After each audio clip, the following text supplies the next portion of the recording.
పెళ్ళైనా పండగైనా వేడుక ఏదైనా పట్టుచీరల ప్రత్యేక వేదిక వారాహి సిల్క్స్.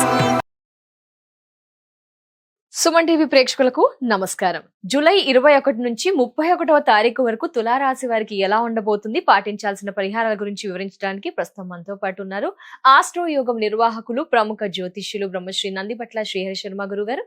వారితో మాట్లాడదాం. గురుగారు నమస్కారం. గురుగారు, వాగర్థవివ సంపృక్తౌ వాగర్థ ప్రతిపత్తయే జగతః పితరౌ వందే పార్వతీ పరమేశ్వరౌ. ఆదిత్యాయ చ సోమాయ మంగళాయ బుధాయ చ గురు శుక్ర శనిభ్యశ్చ రాహవే కేతవే నమః.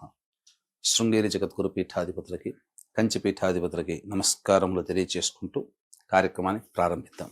గురుగారు, మరి జూలై 21 నుంచి 31 తారీఖు వరకు గ్రహ మార్పుల వల్ల ఎలాంటి ఫలితాలు ఉండబోతున్నాయి గురుగారు? జూలై 21 నుంచి 31 తారీఖు వరకు తులారాశి వారికి గమనించుకున్నట్లయితే ప్రధానంగా ఉద్యోగపరంగా ఇబ్బందులు ఎదుర్కొనేటువంటి వాళ్ళకందరికీ కూడా యోగదాయకంగా ఉన్నటువంటి పరిస్థితి. నిరుద్యోగస్తులకి ఉద్యోగం లభించడం, ఉద్యోగంలో అదనపు బాధ్యతలు అనేటువంటివి ఏర్పడే అవకాశాలు గోచరమవుతున్నాయి. ప్రమోషన్స్ కోసం ఎదురు చూసేటువంటి వ్యక్తులకి ప్రమోషన్స్ లభిస్తాయి. అలాగే ఈ యొక్క తులారాశిలో జన్మించినటువంటి వారికి కీర్తి ప్రతిష్టలు ఎక్కువగా వచ్చే అవకాశాలు ఉన్నాయి. అంటే కీర్తి ప్రతిష్టలు అంటే ఎలా అర్థం చేసుకోవాలి? చేసే ప్రతి పనిని 10 మంది కంటే ఎక్కువ మంది ఆమోదిస్తారు, తద్వారా భేష్ అనేటువంటి అనిపించుకుంటారు.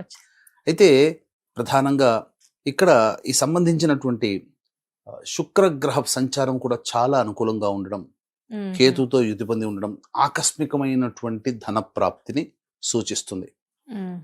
అసలు ఊహించి ఉండరు. ఇటు గురుబలం ఉండడం, ఇటు శుక్రబలం ఉండడం వల్ల జాతకరీత్యా ఈ యొక్క తులారాశిలో జన్మించినటువంటి వారికి ఆకస్మికమైనటువంటి ధన ప్రాప్తి సంప్రాప్తమవుతుంది. అంటే ఇదిగా మనకు రాదు అనుకున్న డబ్బు తిరిగి వచ్చే అవకాశాలు, రాని బాకీలు వచ్చే అవకాశాలు ఎక్కువగా గోచరమవుతున్నాయని చెప్పవచ్చు.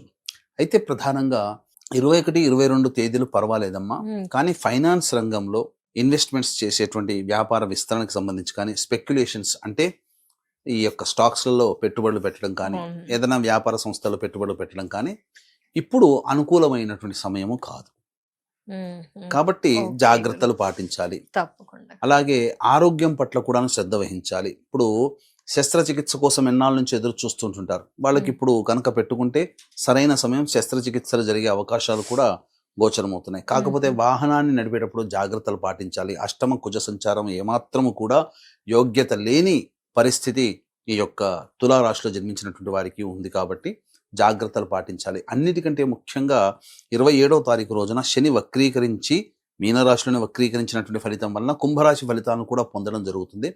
కాబట్టి వృధా కాలయాపన అనేటువంటిది ఎక్కువగా ఉంటుంది. అన్నీ కూడాను గ్రహాలన్నీ అనుకూలిస్తున్నప్పుడు ఇక్కడ ఈ యొక్క శనిగ్రహ ప్రభావం అనుకూలంగా లేకపోవడం వలన వాతపిత్త ప్రకోపాదులు శరీరంలో ఎక్కువగా అయ్యి చిన్న పనికే అలసటగా అయిపోవడము ఇలాంటివి జరుగుతూ ఉంటుంటాయి. శక్తి లేక ఇబ్బంది పడుతూ ఉండడం జరుగుతూ ఉంటుంది. మోకాలు నుంచి పాదాల వరకు శక్తి లేక ఇబ్బంది పడుతూ ఉండడము అనేటువంటిది జరుగుతుంది. కాబట్టి దానికి తగినటువంటి కార్యాచరణ, కర్మాచరణ అనగా ఎక్సర్సైజ్ బాగా చేసుకోవాలి. నియంత్రణ, ముఖ్యంగా దైనందిన కార్యక్రమాల పట్ల నియంత్రణ అనేటువంటిది ఉండాలి. అంటే ఏంటి దైనందిన కార్యక్రమాలు అంటే ఏ పని అప్పుడు ప్రాంప్ట్ గా చేసే అవకాశం పెట్టుకోవాలి తప్ప పోస్ట్ పోన్ చేయకూడదు. ప్రధానంగా చూసుకుంటే దాంపత్యము, ప్రేమికుల మధ్య, దంపతుల మధ్య ఉన్న విభేదాలు, పొరపచ్చాలు అన్నీ తొలగిపోయి ఆనందకరమైనటువంటి జీవితాన్ని ఈ యొక్క తులారాశిలో జన్మించినటువంటి వారు పొందుతారు అని చెప్పడంలో ఏమాత్రం సందేహం లేదు. ఇక విద్యార్థులకి కూడా చాలా అనుకూలమైనటువంటి సమయంగా చెప్పవచ్చు. కోరుకున్న కళాశాలలో సంబంధించినటువంటి ప్రవేశం లభించి ఆనందంగా ఉంటారు. ప్రభుత్వపరమైనటువంటి సహాయ సహకారాలు ఈ యొక్క తులారాశిలో జన్మించినటువంటి వాళ్ళు పొందడం తద్వారా అనుకూలంగా ఉంటుంది. వేతావాత చెప్పుకొచ్చేది ఏమిటంటే కుజగ్రహ ప్రభావము, బుధగ్రహ ప్రభావం, ఇటు శనిగ్రహ ప్రభావం అనుకూలంగా లేని కారణం చేత కొన్ని ఇబ్బందులు ఉన్నప్పటికీ కూడా మేజర్గా శుభ ఫలితాన్ని ఇచ్చేటువంటి గ్రహాలు అనుకూలంగా ఉండడం వలన మిశ్రమమైనటువంటి ఫలితాలు ఈ యొక్క తులారాశిలో పొందుతారని చెప్పవచ్చు. మరి గురువు గారు 21 నుంచి 31 తారీఖు వరకు ఎలా ఉండబోతున్నాయి ఆదాయ, వ్యయ, మానసిక స్థితి? అంటే ఇక్కడ ఏ రాశి వారికైనప్పటికీ కూడా ప్రధానంగా సొంత ఇంటి కళ నెరవేరాలి, వ్యాపారంలో అభివృద్ధి జరగాలి, ఆర్థిక పరంగా ధన సమస్యలు తీరి ధనప్రాప్తి ఊహించినంతగా కలగాలి. అలాగే నరఘోష, నరదృష్టి, ప్రయోగ బాధలు, శత్రు బాధలు, కోర్టు సమస్యల నుంచి బయటపడాలి. అన్నిటికంటే మించి ప్రశాంతత లేని జీవితం నుంచి ప్రశాంతత పొందే వరకు కూడా మానవుడు ఎన్నో ప్రయత్నాలు చేస్తుంటాడు. ఈ ప్రయత్నాలన్నీ ఇట్లాంటి సమస్యలన్నీ ఉండడం వల్ల ప్రయత్నాల్లో విఫలమవడం తప్ప జయం అనేది కలగదు.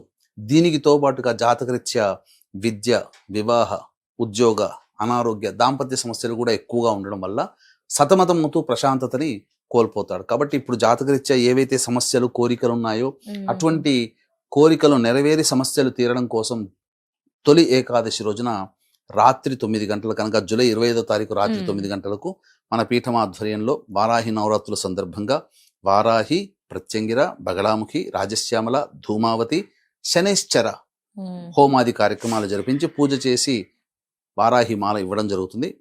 ఎందుకు శనైశ్చర హోమం చేస్తున్నంటే శని వక్రీకరించి ఉన్నాడు కాబట్టి 12 రాశులు ఎఫెక్ట్ అవుతాయి. అందరూ చేసుకోవాల్సిందే. కాబట్టి ఇక్కడ ఈ సందర్భంగా ఈ సంబంధించినటువంటి కార్యక్రమం చేసుకుంటే చాలా శుభ ఫలితం. అందుకని ఈ కార్యక్రమంలో 25వ తారీఖు రాత్రి 8 గంటల లోపల గోత్రనామాదులు నమోదు చేసుకోవచ్చు.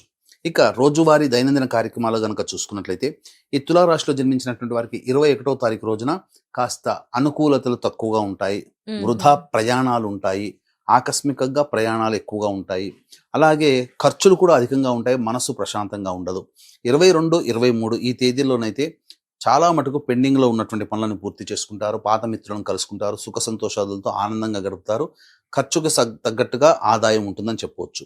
ఇక 24, 25, 26 ఈ తేదీలలో కుటుంబ సభ్యులతో వాగ్వివాదాలు పెరగడం, మనస్సు ప్రశాంతంగా లేకపోవడము, ఏ పని చేసినప్పటికీ కూడా ఆ పని మధ్యలోనే ఆగిపోవడము అనేటువంటివి ఉంటాయి. ఖర్చులు కూడా అధికంగా ఉంటాయి. 27, 28 ఈ తేదీల్లో గనక చూసుకున్నట్లయితే సహాయ సహకారాలు ఎదుటి వాళ్ళ నుంచి పొందడం ద్వారా అన్ని విధాలుగా యోగదాయకంగా ఉంటుంది. రాని బాకీలు వసూలు అవుతాయి. అలాగే ఖర్చుకు మించిన ఆదాయం లభించడం ద్వారా అన్ని ఖర్చులను అధిగమించుకొని ఉన్న సమస్యల్ని పరిష్కరించుకోగలుగుతారు, కుటుంబ సభ్యులతో ఆనందంగా ఉంటారని చెప్పవచ్చు. ఇక 29, 30, 31 ఈ తేదీల్లోనైతే వాహనాన్ని నడిపేటప్పుడు జాగ్రత్తలు పాటించాలి, తల్లిగారి ఆరోగ్యం పట్ల శ్రద్ధ వహించాలి. అంతేకాకుండా గృహోపకరణాలకి ఎక్కువగా ఖర్చులు అనేటువంటివి జరుగుతాయి, ప్రశాంతత ఉండదు, ఏదో తెలియని ఒక ఆందోళన ఎక్కువగా ఉంటుంది, సంతృప్తి లేని జీవితాన్ని పొందుతారని చెప్పవచ్చు. మరి ఏం పరిహారాలు పాటించాలంటారు గురుగారు? ఈ యొక్క సంబంధించినటువంటి తులారాశిలో జన్మించినటువంటి వారికి సమస్యలు అనేటువంటివి ఉంటాయి కాబట్టి ఈ సంబంధించినటువంటి సుబ్రహ్మణ్య భుజంగ స్తోత్ర పారాయణము, అలాగే దుర్గా అష్టోత్తర పారాయణం వీలైనన్ని సార్లు ప్రతిరోజు చదువుకుంటూ ఉంటుంటే తప్పకుండా చాలా మటుకు సమస్యలు కంట్రోల్లో ఉంటాయని చెప్పవచ్చు. అలాగే అవకాశం ఉంటే ఈ జూలై 25వ తేదీన జరిగేటువంటి సర్వదోష నివారణ పూజలు, హోమాలలో ప్రత్యంగిర, వారాహి, బగళాముఖి, రాజశ్యామల, ధూమావతి ఇలాంటి హోమాది కార్యక్రమాలు, శనైశ్చర హోమాది కార్యక్రమాలు గోత్రనామాలు నమోదు చేసుకునేటువంటి వాళ్ళు జూలై 25వ తారీఖు రాత్రి 8 గంటల లోపల గోత్రనామాలు నమోదు చేసుకోవచ్చు. తప్పకుండా. ధన్యవాదాలు గురుగారు. నమస్కారం. సర్వం శ్రీ ఉమామహేశ్వర పరబ్రహ్మార్పణమస్తు. చూసారు కదండి, గురుగారు చెప్పిన పరిహారాలు పాటించండి, మెరుగైన ఫలితాన్ని పొందండి. అలాగే తొలి ఏకాదశి జూలై 25న వారాహి అమ్మవారి హోమాది కార్యక్రమాల్లో మీ గోత్రనామాదుల్ని కూడా మీరు నమోదు చేసుకోవాలనుకుంటే వెంటనే స్క్రీన్ పై నెంబర్ ఉంటుంది, మిగతా డీటెయిల్స్ ని తెలుసుకోవచ్చు. నమస్కారం.